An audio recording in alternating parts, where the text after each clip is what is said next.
We call on the God of our ancestors through the transatlantic slave trade. We call on the God of universal order. We call on the God that provided this food here, which exemplifies as a symbol of universality. We ask the God of all your religious persuasions to bless this food.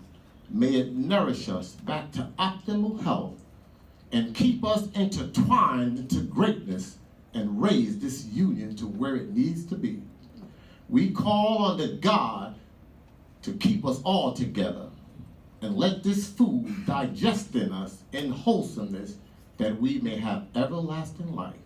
I ask you, God, in the name of your all religions. Amen. Amen. Lift every voice and sing till earth and heaven ring, ring with the harmonies of liberty. Let our rejoicing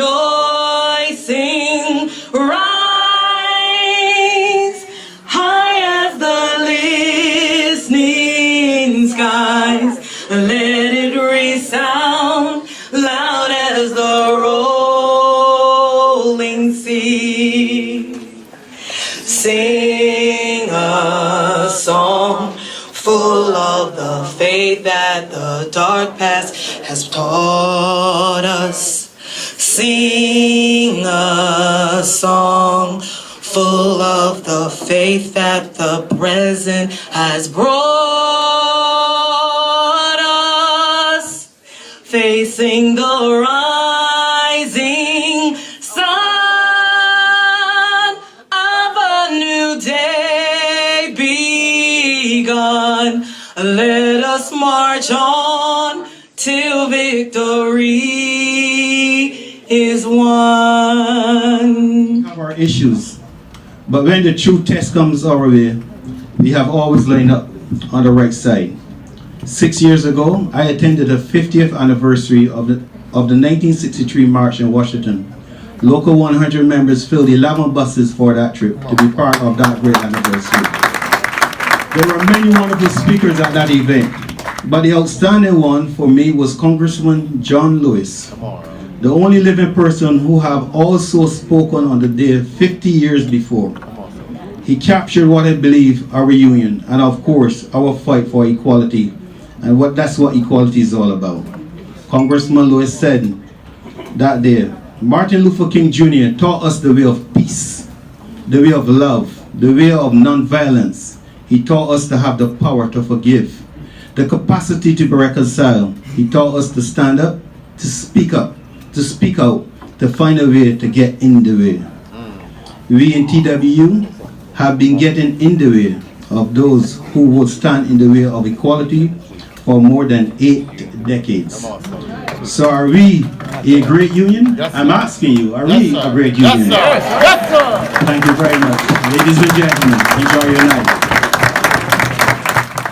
After the subways were built, the companies played on a craft of jealousy to break strikes. When that began to fail, they inflamed racial, religious, and even political differences to keep the workforce non-union.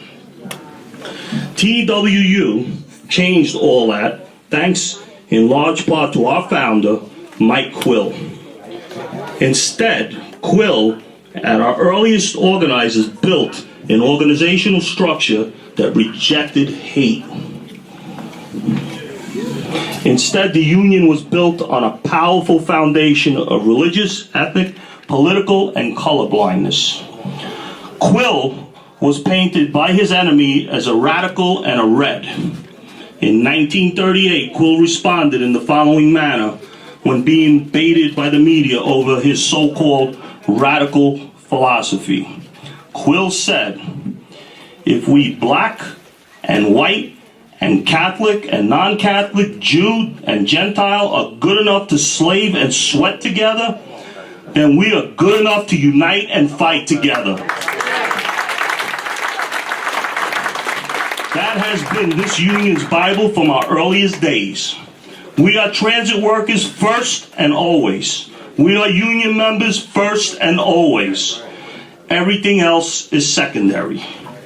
Remember, Quill uttered those words in 1938, when many unions still restricted membership to whites only. Quill recognized that the philosophy was fatally flawed. Local 100 is the most diverse union in this country. As members and officers of this union, we must reject the philosophy of division whenever it rears its ugly head. That's right. That's right. If we don't, we are only playing into the hands of those who would seek to destroy our union, either without or within. Stay strong, TWU. Thank you. All right.